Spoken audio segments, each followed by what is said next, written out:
reminder. So there we go. Okay. We're live. Awesome, everybody. Live. This is the workshop episode 360. Yeah, we're just going to stall for a couple minutes because we have a couple of people with technical difficulties. But my name's Keller Reeves. I'm the host for tonight. To my right, your left. No, wait, my left, your right. Or how does it go? We got Jerry Miner from Tacoma, Stage, Washington. stage, stage right. Yeah. Oh, here we Yeah. got another guy. Another repeat customer. Right. Hey, Keller. Going, buddy. Good. How are you? Pretty good, yeah. We're just stalling time because I think Lexi's supposed to be coming too. So, anyways, Oh, not. But let me give a bit of a explanation for the people watching, just so they don't know. The workshops are a group of comedians on every single night. We get together and we get given random topics prior to the show, sometimes a day, sometimes an hour, whatever it is. But then we try to write 3 to 5 minutes of material on this. Then we perform it for each other. Then the other people critique and give us their kind of pointers and tags. We try to have a lot of fun with it.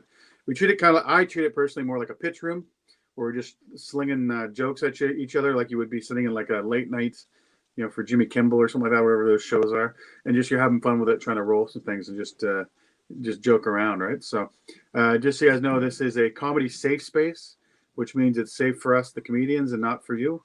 That's that's the thing we have to say. So, all this is about humor, right? So we're all trying to just have a lot of jokes and make each other laugh and make you laugh. So you got to take it as it is, If something comes out that nobody likes, it was all intent of humor. It was never intent of hurting someone's feelings and whatnot. So, and Elner, he's got some really racist stuff. No, I'm joking, of all course. the time. All the Anyways, we'll have some fun. Just the guy like Jerry hasn't been here before, so we'll explain to everybody too. So, like the 3 to 5 minutes. I don't usually do this, but if you do want it, I will time you, and then what I'll do is I'll just hold my phone up showing that it's 3 minutes. That's not to get you off stage. That's just letting you know where you are. So I'm not trying to kick anybody else. Take your time. If it's short, no big deal. We're just here to have fun. Like I said, sometimes there's gems out of 2 minutes of something. We end up riffing for a while after sometimes, but it'll be a lot of fun. So, Elner, why don't you remind everybody where you are? Toronto, by way of Russia, by way of, some kind of train. I don't know. all kinds of weirdness. So yeah, originally from the Soviet Union, back when I was still there. Yeah. Then through Israel, Alberta, and now Toronto. So in Toronto now. And Jerry, you're from Southern Cal, you were telling me before, but you live in Tacoma now, right? Yeah, I've been up here about 10 years. Grew up in Huntington Beach, and now we're up here. Yeah. Isn't that the It's place all right. that is out there at Huntington Beach? Isn't that what it is? What's that? I said, isn't it Huntington Beach, the ones with the gyms outside and everything, where everybody just... No, that's Venice Beach. Oh, Venice Beach. Okay, whatever. Yeah. Huntington's about 50 miles south, Oh, it's But Venice Beach is they call it Muscle Beach, yeah. okay. Yeah. Huntington Beach, for some reason, I used to work at Hollister, and all their shit had like Huntington Beach all over it, all the logos, and basically it's You better look a into that. super That racist seems company. like that's not right. I would check into that. You might It was have really been. weird. I don't know. It was really weird. It's Yeah. Abercrombie and Fitch. That is weird. And basically all the butter stuff. I don't even say those words. Yeah. I don't even say those two words together. I stopped saying, yeah, I don't. It's impossible. Well, let's... So you were born in Russia? Is that what you said? Soviet Union? Well, yeah, back in the day when it was still that. Yeah. I was born in Greece. Athens, Greece is where I was born. Oh, cool. Nice. I'm half Greek, half Irish, which is Cool. not a big deal. But I lived there till I was about 5. But but still, it's a good memory. Nice. And is So minor... big wedding. Did you have to break stuff in your wedding? Did you have to break plates and stuff? oh, we broke everything. Well, we can't go back to that hotel. It was destroyed. Yeah, we just kept kicking stuff. It felt good. It felt nice. That first one, you're not sure if the glass is going to go through your shoe, but then it was on. No, we didn't have a traditional Greek wedding because my wife's from Puyallup. So From where? Puyallup. Just around. It's a Tacoma, that area of Oh, okay, Washington. okay, area. Okay, Yeah, yeah. okay. Fair enough. Yeah, so no smashing of dishes. So No, they actually have Applebee's there. It's a great Applebee's, by the way, the one in Puyallup. If anyone wants to know, it's a good little stop. nice rib, Yeah, top-notch yeah. riblets, best riblets around. They put the hockey game on for you. It's a pretty amazing place, actually. Oh. Remember that? There used to be a place in downtown LA called Gorky's, which served Russian food, and it was before downtown LA was cool. Like they've regentrified the whole place, and so it's like all sorts of stuff now. But before, you'd be taking your life in your hands going to downtown LA.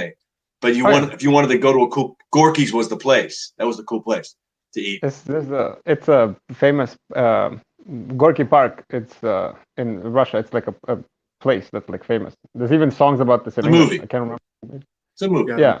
Richard Pryor, or no, what's his name? Robin Williams was in it. I don't know. Yeah. Oh, maybe. But Gorky in Russian means bitter. So there it is. Bitter Park. So that place had good food. Yeah. I'm sure it did. Yeah, bitter food. Bitter food food. was No very surprises there, If it was good, so yeah. Well, let's get this going for our one spectator. Hey, so people watching out there, if you like and want to tag yourself and give us tags, we will see it on the right, and I can show it to the group. So it's feel free to say what you want and join in, because that's a lot of fun for us too. Keeps it going sometimes, right? So, anyways, The good thing is I'm going to start. That's the fun part, right? So, all right. Because I like to set the pace, get the tempo, and best thing about it is like my jokes suck usually, so it's like you guys can never sure about being. You'll always be better than me, so it's no big deal. Can I give you an intro this time? Yeah, you want to give me an intro? Is that possible? Hell no. Let's do this. Hailing from Eastern Canada, the one and only, the comedian with the hidden musical talent, which may or may not come out to play today. It is Carla Reeves. Hey, thank you. Round of applause for me, everybody. Welcome, everyone. Hey, my word for the workshop is vigilantes. So I knew kind of what it meant, but I looked it up anyways, and I'll just give the kind of thing. It's vigilantism is the act of enforcement, investigation, or punishment of perceived offenses without legal authority. It's like, I just thought, I'm spiteful too, right? I like to stick it to the man. That's usually what it is, just fucking people over for fun. Like, you think it'd be Batman and stuff like that, but I went a different route. I want to talk personally, so to my Uncle Jimmy, who's a bit of a vigilante himself. He's a Quebecer from Quebec, and he lives up north. He did up north as a trapper. Anyways, like most people, the closest thing they'll be to a vigilante is pretty much just like paying like a ticket with a bag of pennies. That's the meanest thing someone can do. It's like, just like, here you go. It's like, that's the worst. But like my Uncle Jimmy took things to a much higher level with this thing. It's like he just hated getting fucked over by the man continuously. And we did is like, he had to pay a garbage fee like we all do, right? We pay to get our garbage picked up. That's just part of life, right? But in his remote spot, they tried to pay him, make him pay for it. He was like, I don't have garbage. I live off the land. I catch all my food. I don't have plastics, and nothing goes to the garbage. I have a compost, everything. Just like no, you have to pay this. So he decided to pay his garbage with garbage. That's good. This is a true thing. So like he found for instance, he found like a ball on the beach, like one of those dodgeballs, those red ones you throw at each other with your kids. He found one of those inflated. So he wrote. So this is what you can do. If you don't know this, you could take a check. And you can write your transfer number, all the stuff on your check on anything, absolutely anything, and they have to take it. So he wrote it on this dodgeball, this deflated dodgeball, and blew it up, tried to get it going. And he wrote down, and he sent it to them in the mail because he wanted it to bounce. That was his big joke, right? That's like he just he did other things too, and with moose antler, he'd get a moose antler and write out everything in felt, and they had to take it each time. And the best thing is they had to return it. That's what they had to do back in the day. They had to. If you sent a check, they had to stamp it and they'd send it back to you, and that's what they had to do. So, and they'd pay for this moose antler to get shipped to his house and stuff like this, right? I think a milk jug at one point. It's all sorts of weird stuff like that. But for me, but I did some vigilante stuff today too, in the same kind of sense. I was like real kind of vigilante, kind of mean-spirited shit. I got one of those scam phone calls today, like about 2 hours before the show, and like I get really into them. I really like them, and it's kind of hard to explain. So I'm gonna explain. I'm just gonna kind of tell you how it went, okay? And not to sound, I don't want to sound like, with everything going on, telling me Hinchcliffe stuff. So what I'm gonna do is, instead of the voice for where the people were, I'm gonna use it as the phone call voice that you first get. You guys have this, right? These scam phone calls that come in. So it's like, it's so I called in, hit the 1, it goes to the number. It's like, scam, and he goes, hello, this is the legal department of Canada. How may I help you? And I was like, I guess kind of, because I was playing it up, right? I was just like, okay, I was real frantic. Okay, hello, are you an officer? Because that's what pretty much said I was going to go to jail, right? And he's like, yes, I'm an officer in the legal department of the government of Canada. And I was like, okay, how may I be of service to you? I said to him, right? He goes, oh, first, what is your name, sir? And I was like, Benjamin. Like, spell that, sir. I was like, okay, yeah, but I'm going to spell it for me. I'm not going to spell it for you. Just so you know, it's all here. So it's like B E. I was taking. I wanted to know what he did. N. And at this point, he's trying to rush me a bit. So he's like going, okay, he's repeating what I'm saying back to you. He's like, N. I'm like, J. He's like, okay, J. I'm going, A. He's like, A. I'm like, G. O. Fuck yourself. And he's like, then he started just swearing at me. And I started swearing back at him. Fuck you fuck your mother, stuff like this to me, like real weird shit. So I sputtered back at him because I wasn't sober. And I was like, hey, I'm going to rape your dog. I said to him. It's like out of nowhere. I don't know. I wasn't planning. It just came out of my mouth. He's like, and I was like, now you're going to have to raise my illegitimate, like, mutt puppies. That's what you have to do. And I was just like, and at this point, he just started laughing. So I made the scam caller just crack up laughing the whole time, right? And I was like, he's just laughing out loud. And I just go, I too am masturbating on the phone, sir. And he's like, then he's laughing more. And then I just got bored and hung up on him. That was fucking my call. But that's my vigilante sort of thing. I just wanted to, stick it to the man. Another time I did that because I love getting those calls. And I just treat it like I'm just practicing improv. I get an opportunity to practice improv on some stranger that calls me and asks me to hit the 1. So that's what I do. One time I just pretended I couldn't hear him the whole time. I'm like, hello? He's like, hello, I'm with the legal department of government of Canada. I'm like, okay, sorry, I can't hear you. Who are you? He's like, hello, I'm with the legal. I just kept doing that. I'm like, wait, let me move. And I'm running through the house, banging doors. Like, okay, I'm just outside. And I kept them for 5 minutes. And I feel like every time I keep them there, it's like I'm keeping them there for just one less old person that's going to get scammed. That's all I feel. I want to just protect the old people. That's really what I'm doing. So anyways, that's pretty much my time. Thank you very much. That's what I do. So round of applause for me. Huge applause. Back here. There I am. Okay, thank you. No problem. So I was round of applauding. Oh yeah, no worries. I was getting echo in there, so I switched to a different laptop. There you go. Okay, let's one person has to say right here. Did the scam call have a disclaimer? This call is being recorded for training and quality. No, it did not. I hope it was, because I got to say some foul things to this gentleman. So, doesn't matter. Eleanor, what'd you think? I thought this was great. I thought also, like, first I wrote down, like, the Quebecers are rebelling. They don't even want to speak English. They have their own thing. We're doing French thing. And then the part about the ball bouncing, is hilarious. Yeah, like the check bouncing and the ball bouncing. Yeah. It's a true thing he did, though. We still have balls and everything. We all this stuff at home that he's written on and stuff. It's like, I don't know how that was hilarious. Yeah, thanks. I love your story with the prank caller. I would put it towards the end, because I think that's a closer. Where like fucked your dogs and stuff, and you have to raise my butt puppies. Yeah, I think it was I raped your dog or something bad. I said something like that. Yeah. And then I had to just roll with it. I was like, oh shit. That's amazing. Yeah, so I would switch the order and just go with like the 5-minute prank caller first, and then this one. Oh yeah.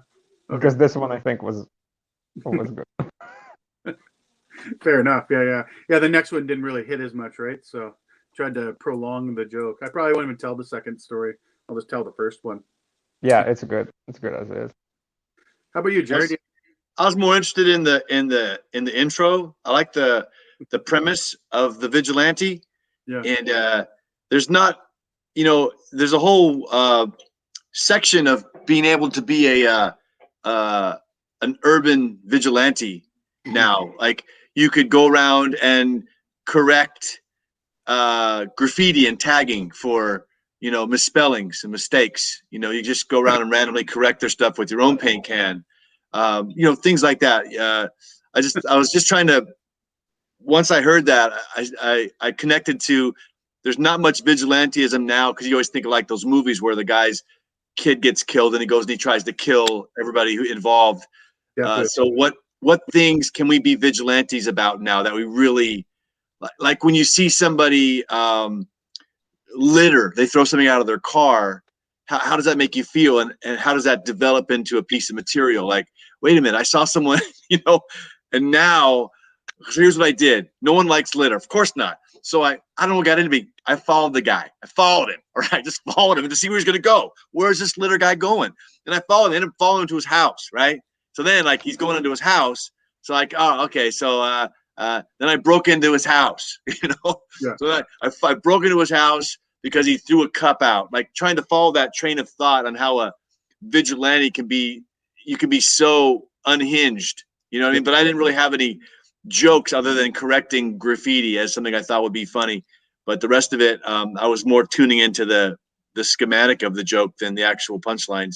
But those calls are fun to make fun of.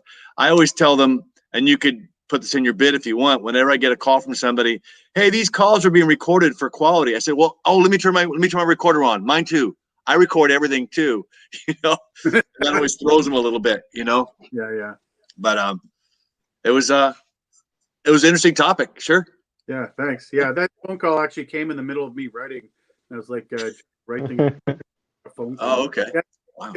I was using my phone to type things down, and it literally took it off my phone. I was like, "Those sons of bitches!" So they answer in like local number and like, Oh, man.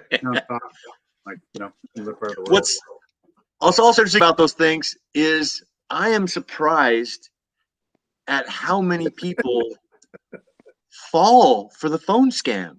Yeah, It's a news story. Like, oh, the elderly again fell for the new. How do people keep falling for this stuff? Yeah. It's super sad. I watched a documentary about it. It's sad, but it's more like the emotional. They just need somebody to talk to. It's really fucked up. It's really sad that that's horrible. Well, I'm gonna keep up. It's like I said, it's like improv. I get to just practice my improv and say things to strangers. So, but it's fun. They called, so it's their fault. Definitely. Okay, cool. Well, how about we move on to our next guest? Elner, you okay to go up? Sure, let's do it. Let me give you Elner. Let me give you an intro. Right. Yeah. Important. Okay, this next comedian's been fighting off the sun for a couple days in Toronto. He's been really working it and just kind of wearing full on jackets so his skin stays nice and light and doesn't keep unattractive somehow. And anyways, but please put your hands together for Elner, everybody. The sun's been great. I've been enjoying the sun too. I'll get to it too. My word this time was freedom. Oh, good one. Yes, very good one. Very good one. So I thought about first. I thought about a study that I learned about in school. So they taught us in finance class that apparently when there's been a study that when CEOs decide that the company is so big that they need a corporate jet, you see that the next few quarters their company's performance goes to shit. The reason is, and I don't think you need scientists to tell you that, these guys bought the jet not to work harder. They bought it to ball out. That's basically their job now. They're CEOs, they're too huge to fail, and they want to ball out. So they buy a jet. What else do they need the jet for? Especially now with the Zoom meetings. So that's basically saying that freedom can be a little bit too much. Sometimes, but recently we've been enjoying not so much freedom. Like, I don't know about the States, but over here, and obviously everywhere around the world, our freedoms have been like kind of diminishing with the pandemic and everything. So at the start, I decided pandemic might be the end of the world, so I bought an end of the world motorcycle. I also decided that getting a gun would be too hard because you need permits and shit. So I ordered some arrows and shit, bow and arrows, motorcycle. You know, kind of a Mad Max it for a little bit. Yeah. Turned out that didn't need all that shit, but like Keller was saying, I was enjoying some sun, riding around a motorcycle, gives you a little bit of freedom. You can go anywhere you want. Apparently, you can't park anywhere you want. The reason I found out that is also that my neighbors do have the freedom to snitch on me for when I park not in the right spot. The freedom came about with a police officer that at 8 in the morning dragged me from bed and said, "Hey, you have 24 hours to move this motorcycle." It wasn't a big deal. I had to move it like 20 meters, but I didn't move it right away. I said, "You got 24 hours, no problem." So I had the freedom to, pay back my snitch neighbors. So next morning at 5 a.m. in the morning, I decided to rev my motorcycle for half an hour for no reason whatsoever. Get them the sound of a beautiful melody of a 1985 motorcycle as it coughs in the morning, like not as much to piss them off as to wake up their kids and have them piss them off the rest of the day so that they can hurt them. So some of us exercise our freedoms in different ways. Of course, the other thing that came to mind is another Mel Gibson movie, not just Mad Max, Braveheart, where a drunk Australian dude runs around, yells freedom all day long. Apparently having blue face and wearing a kilt. And today I found out that wearing a kilt gives you a special kind of freedom when you're a man. Obviously, when you're a man. I didn't know about this, and I never even thought about this. But apparently a friend of mine did, and he was wearing a kilt, and he told me, "Hey, I can piss anywhere I want. I don't even have to touch anything. All I do is just move a little bit of the kilt out of the way, and that's it. You just go." This was a new freedom I have never thought about having, and I think I'll enjoy in the future. So that's it. That's all I have for freedom. Awesome. Another round of applause for Elner, everybody. Good job. Yeah.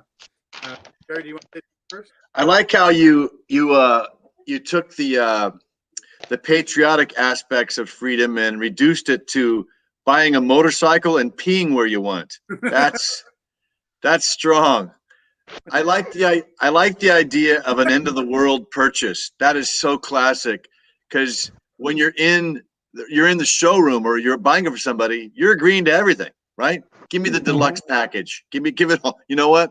Give me double insurance. I want everything, right? Because you're not going to pay for it, right? Because you're thinking the end of the world's coming, right? So it's like you could almost attach it to those people that have those end of the world scenarios.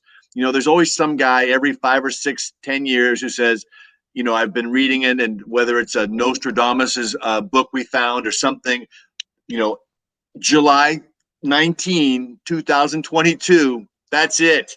We're all, and then it never happens. It never happens. It always passed. They're like, you know what? We didn't take into account everybody was on their freedom motorcycle at the time. Maybe, you're like, how you can tie those together, I don't know. And then, of course, the kilt is just, freedom to urinate wherever you want. I guess that's something. I don't know. Babies have that because they just go wherever they want, but they're in a diaper. But you're a grown man. You're a grown man. Maybe the trick is not having to paint your face blue like Mel Gibson. Maybe you could just, I don't know. I just really like the freedom idea, though. His face was blue because he was in Scotland with a kilt on. Yeah. That's yeah. Yeah, it was funny, Elner. I think I like your stuff. The end of the world motorcycle is great too. That's pretty funny. I think everybody can relate fully on that, so it's funny. Yeah. I think I think in the future. The freedom to snitch thing was a good line. That was funny. It caught me off guard. I wasn't ready for it, so when I kind of saw that coming, but that was good. I like that too. The kilt thing, I have a kilt actually. I just love it. Cool.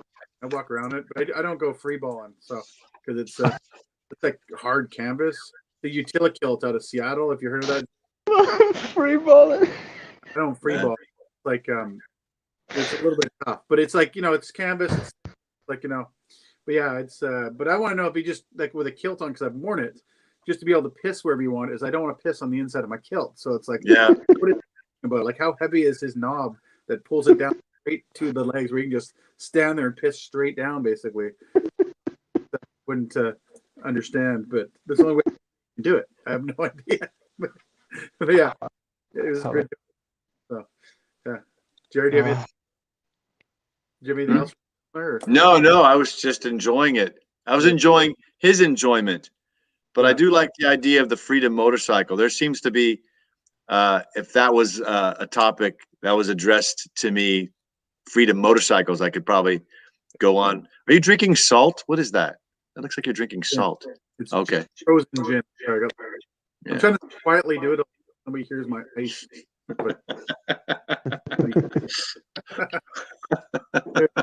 Got someone saying something here.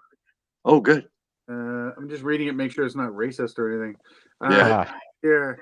Remember news? Well, it was about. Yeah. Decided to have a timer to apocalypse on the day when the Mayan calendar predicted the world would end. I knew the end as predicted because if it was true, why the F would the news anchor still be on TV? Anyways, when the timer ended, they were like, well, I guess nothing's wrong. And like, no shit, Einstein. That was his joke for you. But yeah. What I was in college at the time, university, and we decided to throw an end of the world party. We basically put, because it was December 2012, whatever, we put all the guys that had birthdays in December in my frat. There was like 7 of us. And we invited all the other sororities. It was basically like a shit show. I just now, like when you were talking about this, I started like thinking about it and putting other tags. So I'm going to add that stuff in there. That's good. That's good. I did the same. I got a Forerunner. I got a brand new Forerunner. Nice. Often so I can hide from all the zombies that get turned. Nice. Right? Nice. Very nice. I'm joking, of course. It's a good idea. No, I did get a Forerunner, but not because of zombies. Just because. Actually, true, it was about zombies, but not because I think of it being any which way.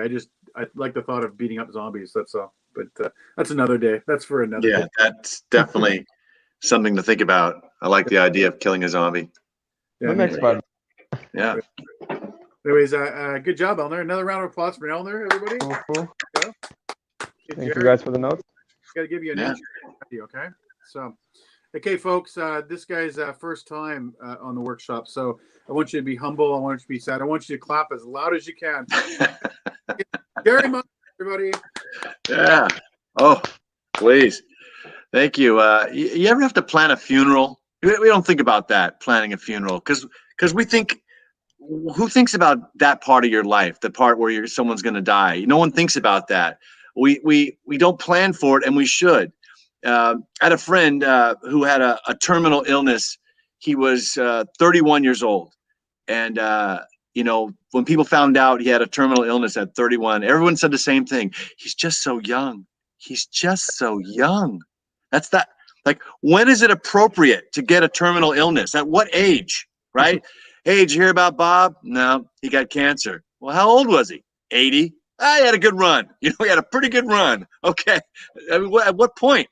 Why is it he's so young? But we do. You got to. So when somebody passes, there's a lot of planning that goes into the funeral. There's a lot of things you have to think about for the burial. First thing is because they're expensive, so you gotta pick a place. You gotta pick a burial plot. You gotta find a place. You just can't plant Aunt Sonia in the back next to the barbecue, right? You just can't. She's dead. We're gonna put her in the backyard. You gotta.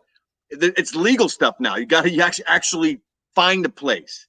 Some people buy the side-by-side burial plots, right? That seems like something you agree to when your spouse is actually in the room with you. You know what I mean? Like when the guy at the restaurant shows up, a flower for the pretty lady. And you like, what do? You're like, she's got flowers at home, but thank you. What are you gonna do? So you agree to the burial plot side by side, but it's eternity. Either you believe in afterlife or you don't. If you believe in afterlife, then who cares where they put you? And if you don't, you're not going to know anyway. What's the difference, right? So also, I was thinking that might be the time for when if you lived your whole life and you didn't get the side of the bed you wanted, because that's a big thing in marriage, sides of the bed. So if the person who dies first was always on the side you wanted, Now you can move them over and take the side for eternity. That would be like, checkmate. Checkmate. Your actual mate. You're checking right there. Right. So you got to buy a plot.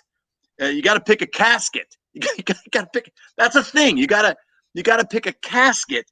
And like they always say, it's guaranteed comfort. Listen, if you're a casket salesman, you better hope you're not on commission. This better be a salary position, because how do you upsell a casket, right? Yeah. Hey, do you want the regular or you want the deluxe? Like, well, how much more is the deluxe? It's like $2,000. Well, listen, I'll pay the extra $2,000 if the deluxe guarantees resurrection. Okay. Otherwise, I'm going with paper. Give me the paper. All right. The deluxe. So you got a burial plot. You got a casket. You got to pick words. Somebody has to say something, right? You can't just go, well, Keller, he was a man of few words. We're just going to stand around for 5 minutes and not say anything. No, someone's got to say something, right? But like for those people that are religious, they believe in God, there's going to be like some Bible scriptures, or maybe a guy from a church is going to come and he's going to speak, and it's very comforting. But if you don't believe in God, what are you going to do? Like, well, we decided to pick some passages from some of Bob's favorite writers' works, Dr. Seuss, yeah. Oh, the places you'll go is what we're going to read right now. Or something he wrote when he was a kid called Dolphin in Your Coffin, right? So you read that stuff. So you got to pick words. I don't know. I would like to control my eulogy is what I would like to, because I just feel like I'm allergic to bees. If I were to die, I can die from a bee sting. If a bee stings me, I die. That's it. If I don't have so I would want in my will to have my eulogy read by a guy with an English accent, because at least that way it'll sound cool. You know what I mean? Here lies the body of a courageous man, brought down in the prime of life by a bee. Doesn't sound so bad, does it? Sounds kind of interesting. Oh, a bee got him. But instead of this dumbass got stung by a bee, and now we're all here having a party. It's not the same thing. So I think what's the last thing I got here? The death certificate. You got to have a death certificate. I just think that is a misleading name. Certificate. Isn't that something you give like a 6-year-old when he finishes, stuff at the fire station, gets a sticker and a fireman's certificate. It's a certificate is something you brag about. You show off. Oh, there's Dave's on top of the piano where his baseball trophies and his hockey awards, and there's his death certificate we're so proud of, Just to change the name of that. I don't know what we're going to change it to, but death certificate seems misleading. All right, that's all I got. Hey, Cool. all right. Elder, do you want to go first? Good job. Let me see. Aunt Sonia next to the barbecue. Maybe she's cremated. Yeah, right. Just put it right in there. It's Right. fine. That's fine too. Yeah. Regarding the sides of the bed, what if the side of the bed I really wanted all this time was way the hell in the other room? Yeah. So what do we do then? Right. We got a burial plot in Quebec and one in Vancouver. Yeah. That's just how it worked out. Maybe just throw me in the water. It's fine. Throw me in one of the options. Heard of people taking not separate part- vacations before, right? Yeah. I wrote down something about a creepy upsell guy for the graves, for the coffins too. Yeah. Kind of like okay. So Russian people, for some reason, when you're drinking with them, if like you can't refuse a shot, because then they'll pull like, hey, do you respect me? And they're kind of like, they're gonna make you do this, right? So basically this would be the same tactic as that creepy upsell guy. Like, hey, how much did you respect old pal over here? Right, Like, right. So upsell, cough it up, and then yes, the death certificate. What would it say on it? Yes, certified, dead as fuck. What else is gonna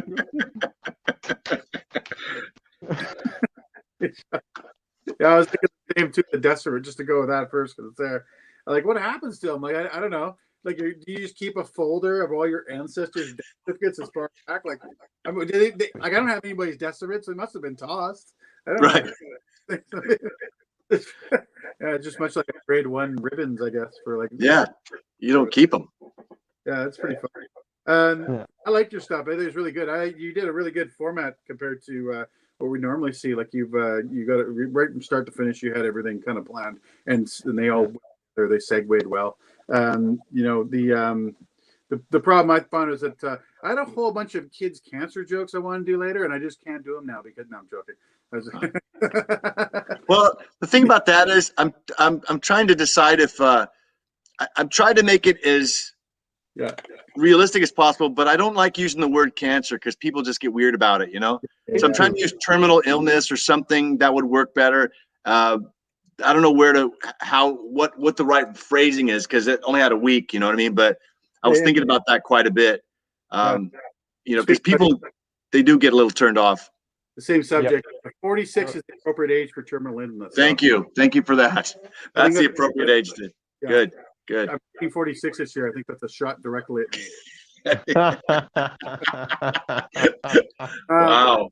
Now, can anybody watch this? Yeah, we're on Facebook and watch it if they're in the group, right? So they're in the group. Okay. Usually it's other Canadians and all that stuff. So we got nobody now. But it's funny. Here's a true story. I was at my first Catholic funeral on Friday, so I had to go there outside, and it's for my buddy's mom. And I'd never been. I'm not Catholic, of course. I didn't go to anything Catholic ever before. But I've been to a wedding. My first wedding was in September for my buddy, and that was mom passed away. My first Catholic thing. So I'm sitting there. It's a beautiful sunny day outside in Vancouver, and I'm sitting there in all black, and I'm in the shade standing, listening to this beautiful service, and it's actually pretty good. I really enjoyed how they went through things compared to like most of us just get drunk and laugh at my funerals, my family's funerals. Anyways, it's like what was really funny was I was sitting there myself going, if there is a God, he'd probably show himself. This is the time he would show himself to me. This is the time he would come in and show himself to me. And right then, like 20 seconds later, this crow came down and stole a goldfish out of the pond and took off. And I was just like, well, that's pretty funny. it's just telling me, like, it just killed the thing, just skewered it with its beak, and just comes out with this like just skewered goldfish. I thought it was pretty funny, but it just reminded me of that. But your side of the bed stuff was funny too, and just going Elner stuff. It was like maybe the side of the bed I want to be on was on the other side of the wall. Like maybe like right. Maybe just use the other side of the house. Like that'd be kind of funny that way too. I also I did like that. Another room. I like the idea of that. Yeah, on the other, whatever you can work on. It's pretty funny. Yeah. I liked your checkmate line, checking my mate. That's pretty funny. That cracks me up, right? So yeah. That was an ad lib. This came out just now. Yeah, genius. Yeah, remember that. I know, right? I like the thought of controlling your eulogy. Like I like people that write their own eulogies and make people read it out and everything else. It's pretty funny. Yeah. But no, I think you did a great job. Very well done. Thanks. Yeah. So another round of applause for Jerry, everybody. Let's go that. Great job. Cool. I like to write jokes. Yeah, me too. It's fun. Well, this is the fun part, folks. This is where we get to tell our own stuff, our own material. We get to redeem ourselves if we didn't feel we went very well. So I'm going to do that myself. Here, I get to go first again. And should we take notes again? You want notes on these? I don't know how this works. Sure. Yeah. So if you want to write notes, please do. I mean, give us. Okay. Yeah. If you go by memory, that's cool too. I tend to have to write things down. So should I go to my timer here because I want to see how it's going. So, okay. Here. Okay. So the course of my own material. Okay. I'm trying some new jokes out. I want to try some stuff out. So, have you ever sat there and just taking a sip of water and just look someone directly in the face and just go say YOLO pretty much YOLO, because that's what a kid did to me this one day. This kid just looked at me just out of nowhere, just like we're sitting there in the mall, and I don't know where, I can't remember exactly where, but he's dead eyeing me like YOLO, and I was like, yeah, I guess you can't argue that. I mean, this kid's got it figured out, YOLO. Yeah, you only live once. Yeah, you need to hydrate, kid, because you only live once. If you don't hydrate, you keep drinking your water, you're probably gonna die because YOLO and all that stuff. So, anyways, I had this thing happen to me too. And I had this thought goes to my head, like how many different ways can a surfer do? Like how many times can different ways he can say dude after he's tried to hand you a joint and dropped it in front of you? I don't know if you had that, but I had this one time where just a guy reached out to give me his joint, and we're standing in a circle. I go to grab it, and he just drops it before I have it because he doesn't have it. Like I just fear there's like it's like Inuit people, like the Eskimo people, like it's that Americans would call them. It's like they have all these words for snow, like 100 some odd words for snow. Like surfers have like 100 different ways to say dude and all different expressions. So I won't say them all because there's like 100, but I will give a couple.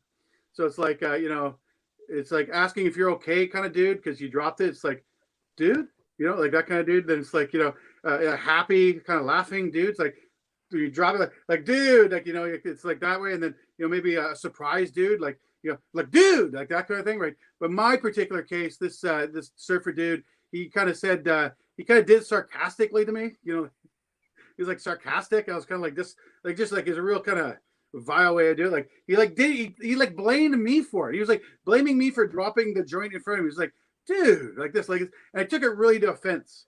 So I just wanted to say how much of an asshole that surfer dude is. That's really what I want to explain. Here's another new one I have.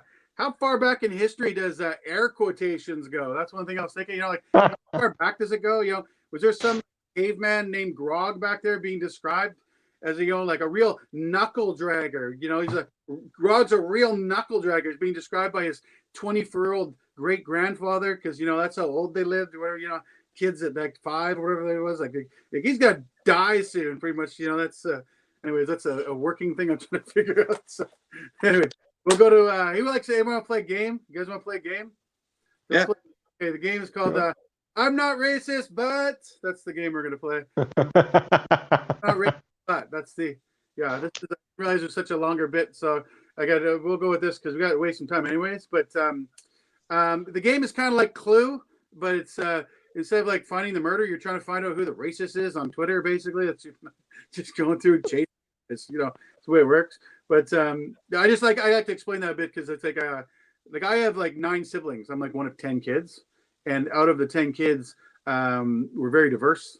So like there's only 3 of us that married whiteys. That's it. Everybody else is like had a little flavor in their gene pool. How do you say it? I don't know. Like the mix for a bit. That's the way we'll say it. Like only 3 of us have married whiteys. That's it. Like the rest is mixed. Like my oldest brother, he married like an African American girl. So he's like 3 kids there that are like half African American, half white. And great kids, beautiful kids. And then my 2 sisters married Aboriginal people. So like indigenous. Their kids are indigenous and they're beautiful and they're fun to be around. And then my other brother, he married like a Chinese girl, so it's like half Asian, kids and everything else. And then my twin brother, he married a bitch. It was like so I got these half bitches hanging around, these half little bitches. Those little bitches are doing great though. They're successful little bitches, those 2. But that's the. Anyways, I have nowhere to go with that. But my twin is kind of like we're fraternal twins. So it's like he's tiny. He's 5'2". I'm 5'11". So it's like it's like before and after Mario ate the mushroom sort of thing. That's what we kind of look like. The do thing, whatever. But yeah, it's anyways. Do I have anything left here? Oh, here's why. There's the joke I want to bring up. So I lost a $20 bet in high school to my brother's. My brother's dating a black girl at the time. I was living with him and her friend Kareem. I lost a $20 bet because I thought that. Carl Weathers was Billy D. Williams in Star Wars. I thought Carl Weathers was in both movies. They're just a young kid, right? In my defense, they both had the same mustache and the same haircut. I mean, they're easy to get mixed up if you don't know, right? I mean, I don't have the internet this time. That's what I did. But I lost a $20 bet because he brought the movie over and showed me that was Billy D. Williams, and I was like, oh shit. But now that Lando Calrissian's in the Mandalorian, not Lando, sorry, wrong. Carl Weathers is in the. He's in now as in the Mandalorian. I feel like I should get my $20 back. That's why I feel like Kareem owes my $20 back. So, anyways, that's all I really want to go. But with interest, the game. So, thank you guys. Round of applause. Hey, how's it going? Good job, Kevin. No problem. Eleanor, would you like to go? Boom. Yes, I had. What did I have? Oh yeah, the dude stuff. Yeah. I was thinking that you're gonna go through all of his emotions as you drop the joint. Oh, that's a good idea. Like, dude, like stuff like this. Like at first surprise, like exactly like you described, but I thought you were just gonna like act the whole thing out and have like many. I just wrote that joke, so I don't know how it's going to go yet. So Well, no, it could be pretty good. I think it could be pretty like yeah, I think the whole movie. Big Lebowski was basically an extended version of like just a long dad joke, but longer. yeah, that's true too. Yeah. But yeah, you could tighten it up. It's good. I liked it. Um, and then when you were saying like just before the bitch part, Mhm. which I liked, um, you could be like, well, there's everybody's all diverse and stuff like that. Thanksgiving is like the UN. Everybody comes together, don't agree on anything, and I stuff like like that. that. UN. Yeah, I like that. Families like the UN. Yeah. You can put like conflicts in between, whatever. I don't know if you want to go that direction. Yeah, I'm not. No, I probably won't. We don't have much. I like to try and speak as truth as possible, and Yeah. we don't have many arguments in my family. So yeah, I hear you though. So it's a good angle though. I like that. Yeah. I think that's all I had. Other than that, Thank you so much for that. Appreciate it. So, how about you, How Jerry? old was the kid who did the YOLO to you? It was actually me that did it to my kid. So I just didn't think I didn't my kid because he was staring at me. And I just kind of walked away. But I just take it a different route. Is there another acronym texting response you could respond to that with? That would be appropriate, but yet put that kid in his place. Yeah. Is there something we could think of that would, because you only live once, okay, YOLO, right? And then my response was whatever this, but it's hard to sound out because I have too many words. Like, so yeah, but heart disease kills. So then you got YBHDK. Yeah, but the kids. YOLO. Yeah, but the kids, little man. Yeah, but the kids. uh, uh, the caveman, air quotes, is a standalone premise that will get a laugh. I don't know. You'd have to noodle on it a little bit for a punchline, but that's standalone setup. That setup will get a laugh. It definitely will get a laugh, just because it's such a funny idea. Where did it come from? I used to do a joke about where did writing on bathroom walls come from? And found out writing on bathroom walls started like 2,000 years ago. This is true. I read it in this book about customs. And I was like, that must have been interesting 2,000 years ago. Like someone writes on the bathroom wall, Jesus saves. And then someone underneath like, who's Jesus, right? Yeah. Because 2,000 years ago. But the dude thing, I have a friend of mine who wrote a great dude bit. His name is Rob Schneider. And Rob he might have done it on HBO's Young Comedians. I don't remember, but the end was that dude could have many different meanings. And it was like, when you disappoint somebody, dude, or when you're are you in the closet with a knife? Dude, right? You're not sure. So it was a similar thing. So I stopped right there. I was wondering where you're going to go with it.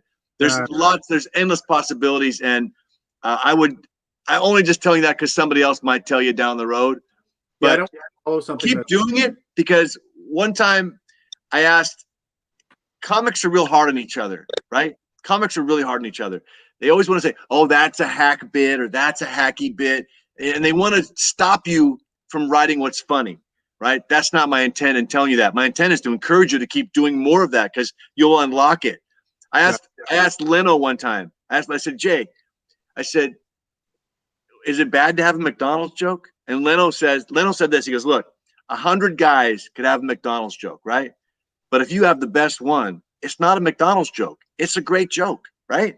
That's all. It's just a great joke.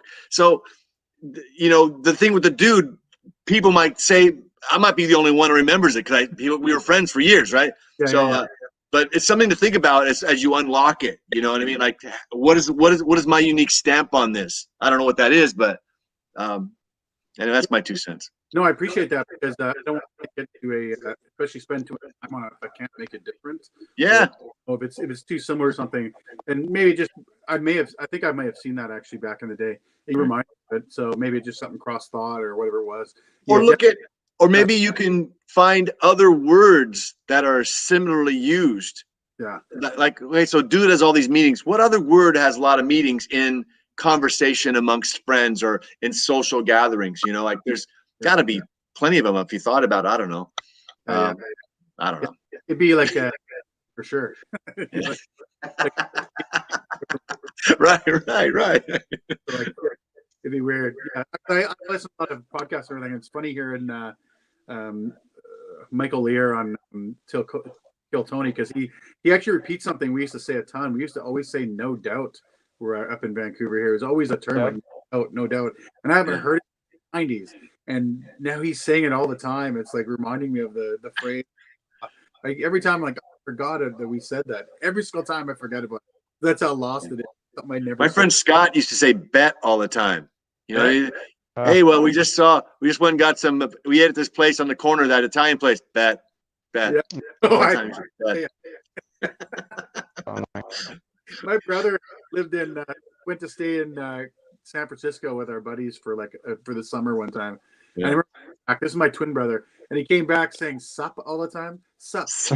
We're like, what the? Because we're all just Canadian. What are you saying? He's like, sup. I'm like, yeah, okay. Nobody gives a shit here. Like, stop. Yeah. He continued it on for at least. I think he still says it once in a while, but yeah, it's funny to me. That's outstanding. Deep for everything. Deep? Oh yeah. Deep. Like anything. Yeah. That's a good one too. Yeah, well, thank you, but I really appreciate it. So another round of applause for me, everybody. How's that sound? Yeah. Yes, definitely. Eleanor, I'm gonna give you an intro. You ready? Damn, I got nothing. I got nothing good and interesting. Let me think. Fuck. You can tag my jokes, Eleanor. I can try to tag your jokes. I'll think of something and go. If Jerry, if you got some ready to go, shoot, and I'll try to tag your stuff. All right.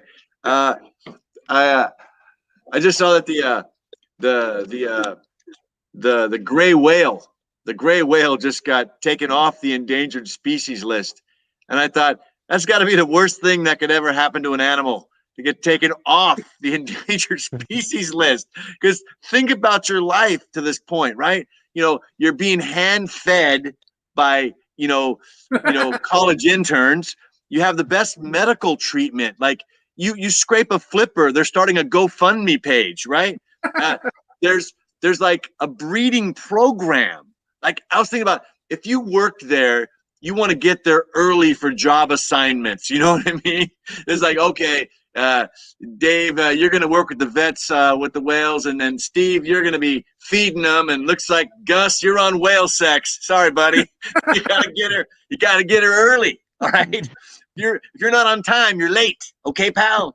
So I was thinking, what happens is like just what you get to a certain number, and then they just leave the gate open. You know what I mean?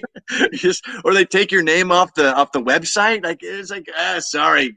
If I was a whale, I'd be thinking one thing: how do I get back on that list? That would be, if whales are smart. I thought I'd be swimming around like, okay, there's 5,000 of us. We need 3,000 to get on the list. I got to kill 2,000 whales and have the finger point at the octopus, right? Yeah. You don't want to get called on it. So, and I was thinking about how about pandas a little bit. I was thinking whales and pandas. About every time you hear a story about a panda, it's always the panda. The panda's on loan from China. They just can't give us a panda. They always got to loan the panda. You always hear that the panda was on loan. It would be like they call back like in 10 years. Hey, we get that panda back. I don't know I don't have to. I think my roommate has. It's so stupid. It's always on loan, these pandas. They never give us a panda. It's like, eventually we're going to want that panda back. So be careful with him, That's not even a joke. It just makes me laugh. Okay, so I realized that I like a high-speed chase. I really enjoy whenever the news breaks in and there's a high-speed chase, because it really exposes the skill set of the news anchors, because now they have to talk. No one's feeding them stuff. And you realize just how fragile their existence is. Like, we cut in this program right now, and there's a high-speed chase. There's a person of interest in an unnamed car for some unnamed reason. It's always a person of interest. You know, like, what does that mean? Well, we don't know who did the crime, but man, he makes nice puka shell necklaces, right? It's got some neat hobbies, a person of interest. So then they go, all right, back to you in the studio. Well, we found out he's driving a 1994 Ford Taurus up to the chopper. Well, I drove a 94 Taurus in college, and at this speed, these cars don't hold up. He's going to have to pull over at some point. Back to you in the studio. Yeah, they get horrible gas mileage. Turns out the suspect was in a 7-Eleven, and he got upset because of the price of milk. Back to you in the studio. Well, milk prices are really high. That could set anybody off at this point, you know. Anyways, that's my high-speed chase joke. And the last one I have is about movies. I love movies, but this whole thing with the credits has got to stop. It's 10 minutes of words. Like, you got too much reading. Like, it started with Marvel, where they would plant like a 30 or 90-second scene at the end of the movie so people would stay in the theater, you know, so the lights come on and you can see the other people. Oh, I don't want to look at these people, you know, like, but it's like 10 minutes of words, 10. And it's like, I understand, like, the writer, the director, the producer, right? The caterer, really, the driver, the electrician. Is that really something people talk about? Is anybody saying, you know, Keller, I watched Wonder Woman 84, and I also watched Avengers Age of Ultron, and you know what? They had the same caterer. And I thought to myself, those people did seem well fed. Those people looked like they had some. Or did you see the lighting in that last space Star Wars movie? That electrician, man, that guy's a genius. He knows how to light a movie. Like, that is the only product where every person associated with it gets credit. Nothing else. You don't go buy a carton of milk. Well, the cow's name was Bessie, and the farmer was Jim, and he bought the feed from a guy named Steve down in, you know, North Dakota. You know what I mean? Let it stop it. Just stop. Nobody cares. Then the credits are like, they have stuff like they throw things in there. No animals were harmed during the filming of this movie. That just seems like they're trying to maybe it's a little like a legal thing there. No animals were harmed during the filming, but afterwards we killed a horse. We cut loose. That horse did not have a chance at that party. We're really sorry about it, but he's gone, right? But it wasn't during the filming. Or they say stuff like, at the beginning, the events portrayed in this movie does not represent the thoughts or opinions of Sony Pictures. It's Kung Fu Panda. What thoughts could you possibly have that's controversial about an animated movie? Come, get over yourself. All right, that's all I have. That's it. Hey! Good job. Good job. Good job. I know I get a little screamy. Sorry. No, it's all good. It's all good. I get all pumped up. I like the credits part. Like, that's I love that whole credit premise. It's I was just thinking while you're doing that, like, they should be subliminal messages. So you just quit wasting our time with the 10 minutes. Just insert it somewhere in the movie. Just give it to us. Now we'll know that Dave's the art director. Product placement. Yeah. Just get it to us. Just don't waste my time is more valuable than my brain. Just don't ruin anything, right? So anyways, it was I like that whole part. The and no animals are harmed part of that too was it's funny, and I just kept thinking it's for the dummies that are gonna call in. Like, did that did that panda really get hurt? Did he really make that tiger pee? I'm just talking about Kung Fu Panda. Yeah, people make those calls. It's crazy. Like, people are so obsessed with the most ridiculous things. I watched this video. It was a Beatles song. It had 360 million views. This Beatles song, 55,000 thumbs down. Like, oh, come on. So there's a stadium full of people who didn't like a Beatles song, and now they're on record. You know, it's just insane. Someone will that horse get injured. That horse got injured during that spill. I bet that horse got hurt. I'm gonna contact PETA, and then that movie business is shut down. Yeah. Yeah, my little town I live in, because I'm only like, maybe about 100,000 people here. And I was talking, and he said that every single day he gets called for a firecracker. Someone thinks it's a gunshot every single day. Here's some of our audience. Here's Scott Porteous. No animals are harmed in the making of this movie, but we sacrificed so many virgins. And that's great. Yeah, I also said that was a great premise by you. So, oh, thanks, Scott. Did the dragon really get slayed? That's a good one too. Because this thing is dragons. Yeah. I got some more stuff, but how about you, Elner? How about you jump in first? Cool. I had a bunch. So, starting with a whale. This might get weird. Okay. I'm taking notes. So, you don't have to look for a mate. You get a mate through research. They'll basically throw it at you. So no plenty of fish for you. And then you have the whale that decides to like call the population back down to kind of to endangered species level. He decides to do it by suicide bombing. He believes in the cause. As they're communicating, they're going, oh, and they're like the subtitles are like, all right, we got the equipment, but these flippers are useless. We can't even make a bomb. All right. Okay. Like that. He decides to find a big gathering and blow everybody. Okay, the panda that's in the zoo first. The panda's on loans. It's like a Xerox machine. You never actually own it, but you still have to pay for to the supplier for the bamboo all the time. Yeah.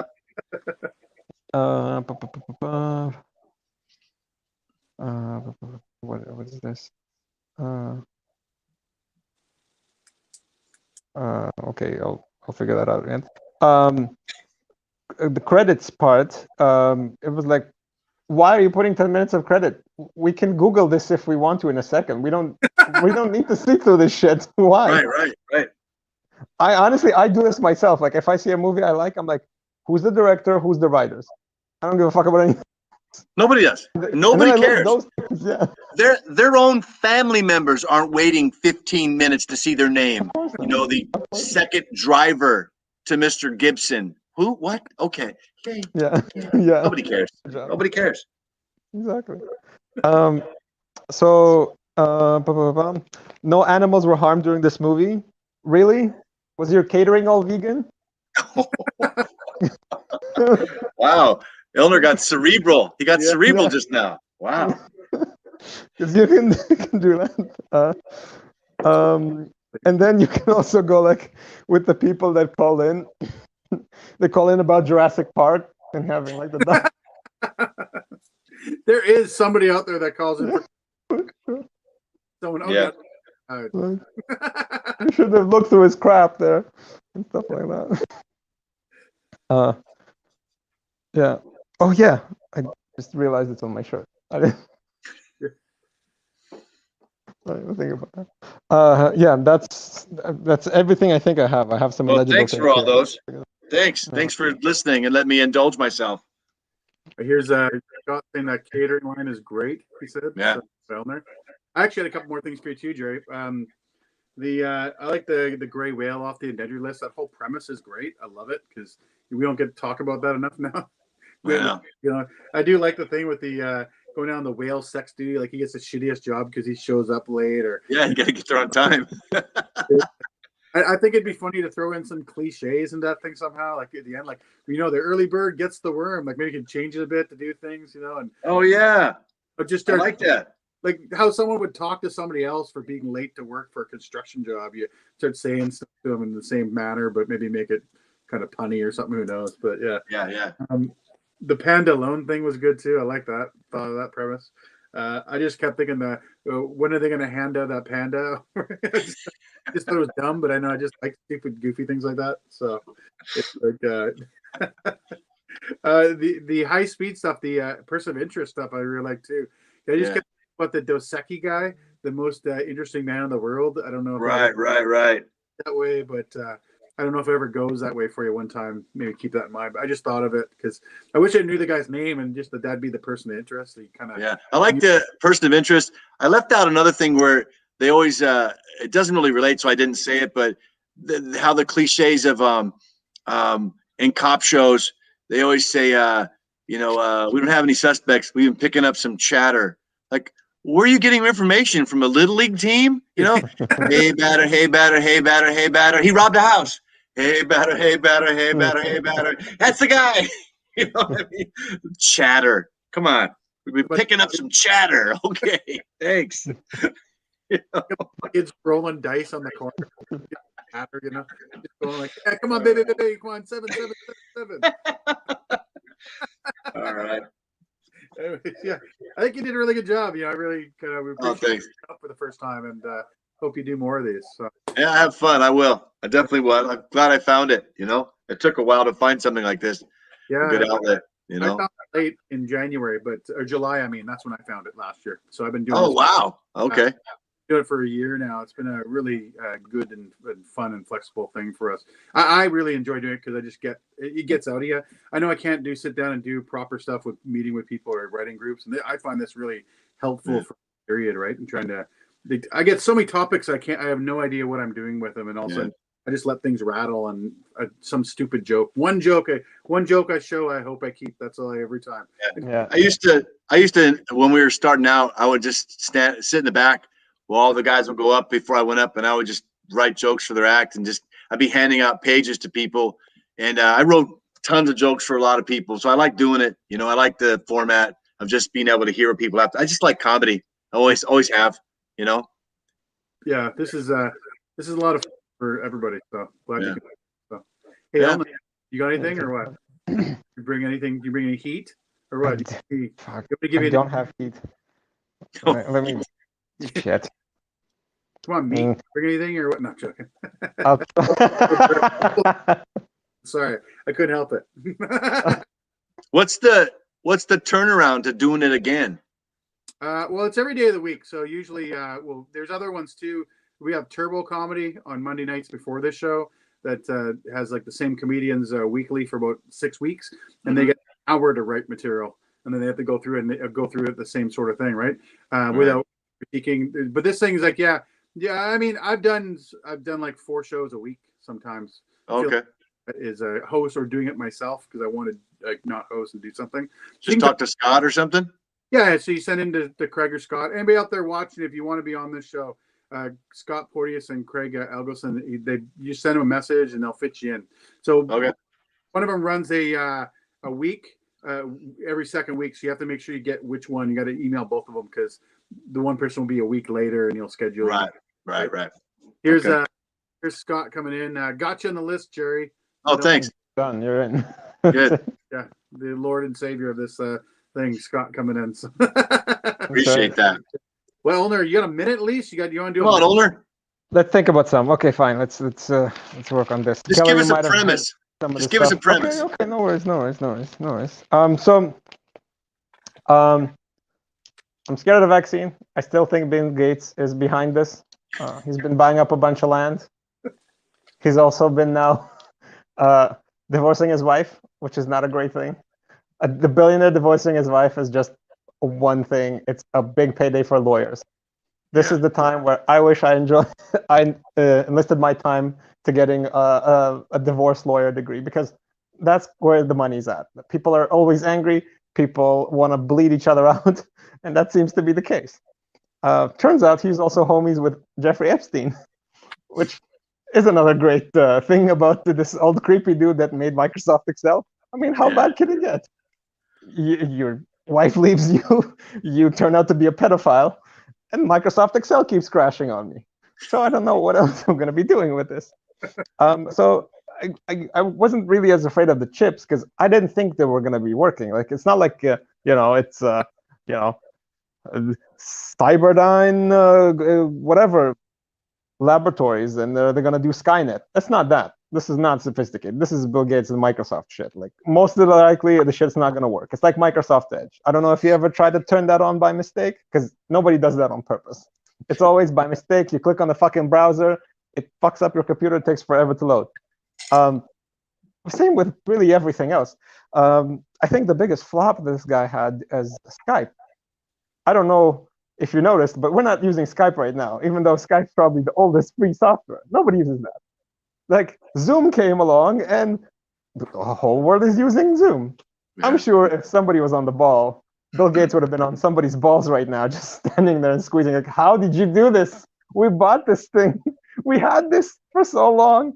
And you kind of managed to fuck it all up. So I'm not really worried about chips controlling people. I'm just worried about chips going on you, and you'll be, walking down the street, all of a sudden glitching and needing like, automatic restart from your computer because some drivers failed to engage, and now you can't pee. Well, that's it. I think it's the first divorce settlement where the money is not contentious, right? Usually it's about the money, but there's so much money that is he going to give her 200 million or 800 million? What's the difference at that point, right? So it's not about that. It's about something else.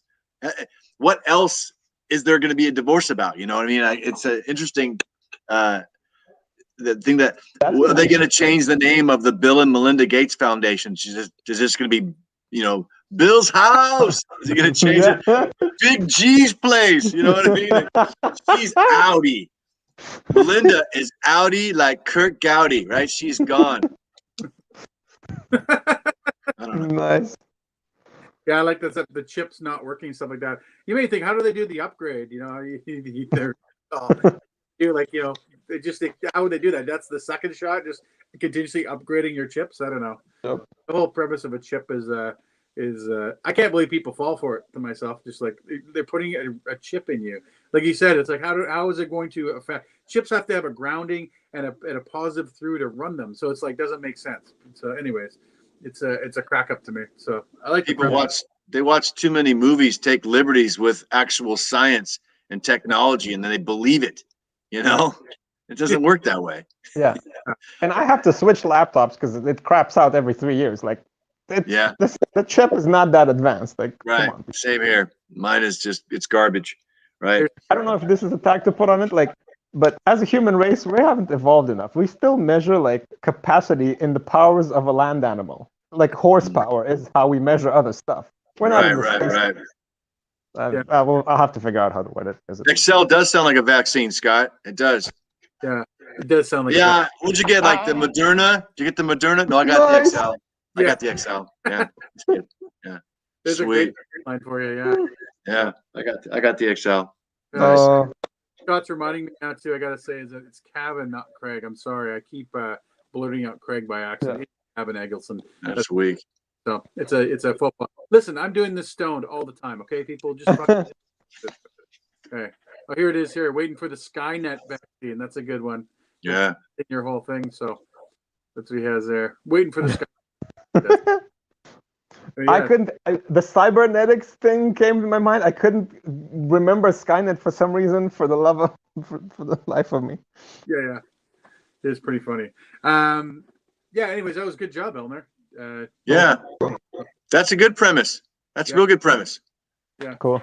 Like people aren't going to want to listen to you because you kind of come across as maybe someone that believes in the microchips. Then you're all of a sudden like going on about they're never going to work. Like, what do I care? And you just go on this thing and yeah.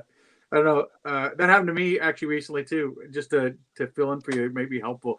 Is I was talking to my neighbor, and my neighbor's a chatty Cathy. He likes to talk. He's from Newfoundland, and he just talks all the time. And he yells at me at my yard. I'm sitting on my deck, and he's yelling at me. He goes, "Hey, did you get the vaccine yet?" And I can't do the Newfie accent. I'm like, "Yeah, I got it." It's He goes, "Oh yeah, I got mine too. I got the Moderna." He says. I'm like, "Oh okay, yeah, I got the Exerbanica, whatever it was." And he goes, yeah, that's they put chips in us. Did you know that? They're putting chips in us. I'm like, yeah, well, the Pfizer and the Moderna, those are the ones with chips. But don't worry, I got the Exerbanica.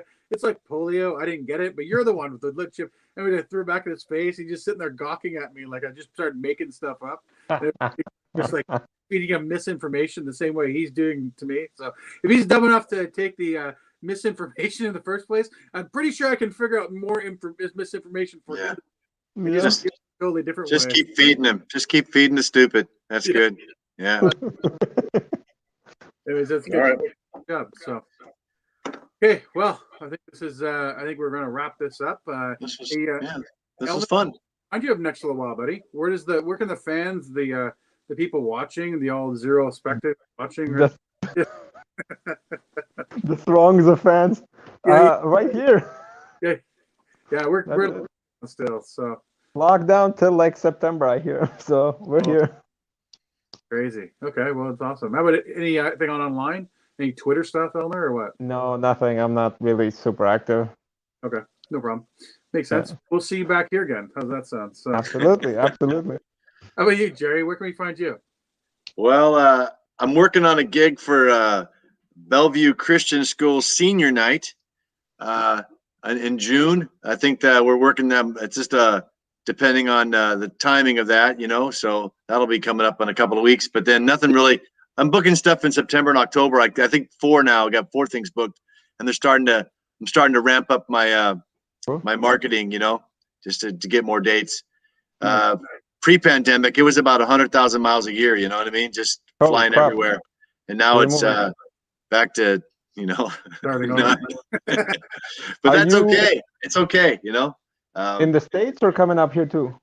I performed in Winnipeg a couple times at Rumors Comedy Club years ago in Winnipeg. But I tried breaking into Vancouver because it's just a straight shot up the highway now. But I've only been able to do like corporate gigs. Never broken into the comedy clubs in Vancouver up there. But like I've done like 6 or 7 corporate gigs up there, what have you. But yeah, nothing yet. Well, I'm up this way, right? So when it does open up, we did lose almost every one of our comedy clubs in Vancouver. Yeah. So when it does reopen everything, you want to reach out to me, Jerry. I'm sure I can get you something pretty easily. Yeah, definitely. I'd love to do it. I did the Montreal Festival years ago a couple times. That was really fun. Before it became completely insane. Now it's like a whole different animal. But back when I did it, about 20 years ago, it was really funny comics from all over, like really unique. You know what I mean? Interesting stuff. Not guys trying to copy, the guy that's the flavor of the month. There's 93 Mitch Hedberg knockoffs. You know what I mean? Like, okay, Mitch was Mitch. Stop. Be yourself. So it's more like because guys are getting advanced too quickly, where they haven't developed further, where they still haven't found their own personal voice, and they're getting put into like quick running shows. I'm just gonna guess that way. Who knows? That's true. It's true. You have to really find your voice, and it's hard because people don't like to take that deep a look at themselves. The comedy can be basic, but when you get to that part of it, you have to really have a defined character. It's not something that happens up overnight, and that's where people could lose their spots. But definitely, I'll definitely hit you up. That'll be fun. But you'll probably see me back in this thing in a week or two, just because I like doing it. This is really fun. Cool. Yeah, awesome. All right, nice to meet you guys. Yeah, do you have any Good to meet you, Jerry. Twitter or anything like that, or social media stuff, or? My Twitter's the Jerry Miner, at the Jerry Miner, but I mostly just comment on other people's stuff. I don't really have anything funny to say, which is kind of sad, Too much thought process, Yeah. I go to write things down and on Twitter, and then it's all of a sudden like, no, maybe you should say that as a joke. Just take it. Just save exactly. Yeah. I was doing this thing with these guys in England. I found this really odd show that these guys were doing because they had a show they ran every week at this place called the Betsy Trotwood, and I think it's in London somewhere. And so I found it, and they're like, "Yeah, just send us a video, and we'll put you on our show." They run it on YouTube every week, and so I got to follow them, and there were some pretty funny guys in there. Like I think it's just interesting to see different points of view from another part of the world. You know what I mean? It was always cool. But, we get that here in Canada. We get a lot of influence from Britain, so we get more influence from Britain than we do from America when it comes to comedy. It's changed now. It's Victoria Day. 7 years, but when we were kids, it was more British. So that's and of course Russian comics. so funny. Yeah, there's a bunch. There's a bunch. There's a bunch of everything. Nope. But Tattoo on their knee or shoulder or something like that. there was like, but I watched like everything. Like I watched just before this. I was looking at like what's his name, Cat Williams thing about a motorcycle from his, I think, second special. Mm. Yeah. And I was like, I'm just trying to like not repeat this stuff because I know he had a really good joke about motorcycles. I'm like, let me just throw everything around what he was saying. Yeah. Cat Williams is a very funny man. Yeah. He's very funny. But it's also very structured. Everything like it's condensed. Like 'cause you can probably get it through it like either you just write it or just repetition, and you find the new tags along the way. Here's a guy that found his voice though. He found who he was really early and then just grew it. And he's very funny. And people like that's the perfect example of is somebody funny because they're dirty, or they just dirty because that's who they are and they're really funny. Yeah. He's just funny. That's great.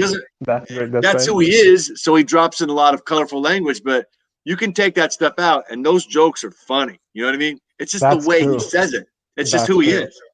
It's like, like Gaffigan or Brian Regan. They're just who they are and it makes you laugh, Yeah. I relate because I can't stop swearing. I can, but still, all material is mainly clean. But I have to swear, just how I talk. Just Yeah. Got to be you, right? Yeah, exactly. So I just won't tell like the total dirty stuff. But it's like well, maybe I will sometimes. Who knows? But yeah, anyway, all right. Yeah, that's never been my thing. I just never came up that way. So I appreciate whoever can be funny the way they can be funny. You know what I mean? Like, do you, and don't let any, like I was saying about what Leno said about McDonald's jokes or whatever. Don't let people influence you because they want to just tear you down. Comics are so mean to each other.